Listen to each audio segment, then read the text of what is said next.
Hello, my name's Graham Field and I've just had a very tasty bacon sandwich. It makes my tummy very happy. And I was thinking, what makes my tummy sad? What do I do bad to my tummy? And I thought, butterflies. It doesn't like butterflies. So while I was eating my sandwich, I was thinking, what gives me butterflies?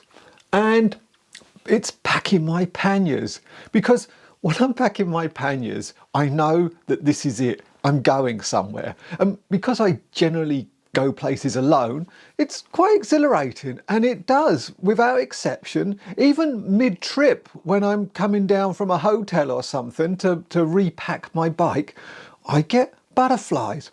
Anyway, that train of thought led me to one of my more recent trips. And now I have written about this, and if you've read it, then consider this the audiobook version. There's this abandoned Air Force base on the Bosnian-Croatian border, and it's all underground. They've hollowed out this mountain. There's like 22 miles of underground tunnels, as tunnels generally are, and but plain size. And I wanted to go and see this place. And I went there. By the time I got there, it was really late at night and the light had gone, which doesn't really matter if you're going in a tunnel. But I went in there on the bike and predictably it was black, but it was so black. And of course, there's no phone reception or anything. So if something happened, if I was stabbed by a piece of rebar, that's it. No one's going to find me. And I thought, I think I'll come back during the day. Meanwhile, I've got to find somewhere to camp. So there's always runways, and I'm riding along the runways with these big letters painted on them, which probably means something to you if you're a pilot, which I'm not. And so I'm going down these runways, and I found this sort of a little bit of a hedge, because it's an abandoned runway, so it's all cracked and there's grass coming up through the paving. And there's this little bush, and I thought, well, that will do. So I tied one side of the tent to my bike and the other side to this bush. It's only a little one-man tent, and it was already late. So I went to sleep. And then probably the worst thing that can happen when you're wild camping on your own is I'm woken by headlights shining through my tent. And I thought, oh shit, what am I going to do?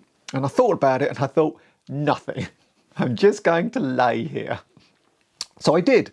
And eventually the engine never stopped running and the lights disappeared. It was right next to my tent. Anyway, I got up, I thought, oh man, my heart is pounding now. And I thought, what am I going to do? Now, over on another part of the runway, I can see lights and hear voices, like, you know, headlights and stuff, and I can hear voices. And I'm watching and I'm listening, and I'm not even sure. I think my phone has now picked up Bosnian roaming, because I'm that close to the Bosnian-Croatian border. And I'm not comfortable here at all. I don't know what the hell's going on. So for the first time ever, and I've wild camped everywhere, from Siberia, Mongolia, Central America, for the first time ever, I packed up my tent in the middle of the night and I left. And went off into a sort of slightly more inhabited place near a village and found a little field and camped in that for a few more hours until it got light. So next morning, I want to go back and see this Air Force base that I've really barely touched. And also maybe try and figure out what the hell went on last night. So I go down, and again I go into this tunnel, and I just thought, no, it would just be crazy stupid to go in here. So, short of doing the Hansel and Gretel, leaving a little trail of breadcrumbs or something behind me, I could get so lost in this labyrinth of underground tunnels. As we've established, they're all underground. And then I mean, it was exhilarating, it was fascinating, but on my own, no.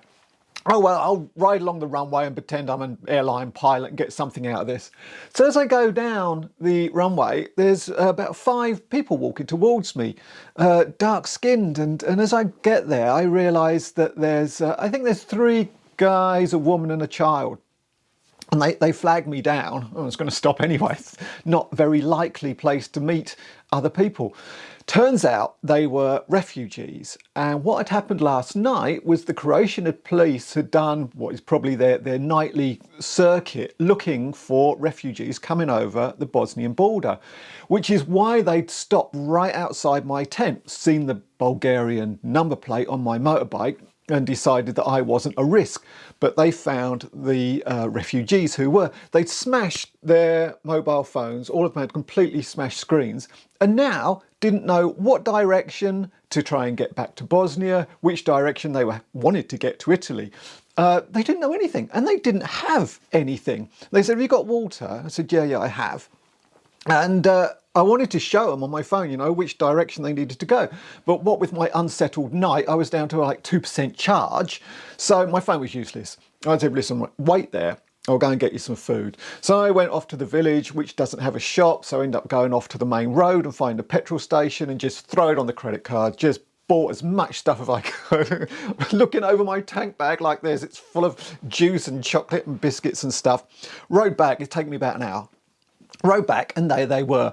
So they were very grateful, and we even exchanged telephone numbers, which is ironic considering their phones were smashed. And by now my phone is charged, and off they went back to Bosnia to try and cross back to the border and back to the refugee camp which they'd come from. Anyway, what an incredible interaction that was. And that for me is one of the huge bonuses of independent solo overland motorcycle travel. And it really stayed with me. I mean, we are bombarded by tragic news stories.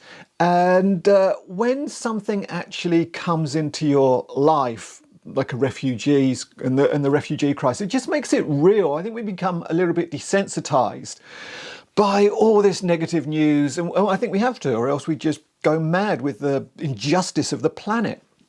Anyway, this one kind of stayed with me, and now I kind of like to do my little bit for refugees, which isn't much, but you know, it's better than nothing. Anyway, butterflies, that's kind of, that's where it came from. That's what I was considering whilst I was having my bacon sandwich today, reconsidering that experience and what it was all about, the thrill of the overland trip. So that's today's Views from the Shed. If you're wondering what this is, I'm making pastrami. It's quite easy. You just get a dead cow, put it in salt for 2 weeks, and then leave it in the sun to dry out. So this is very much the vegetarian unfriendly version of Views from the Shed. I'll probably do a vegetarian friendly one next time. It's like, I've just been sauteing some tofu.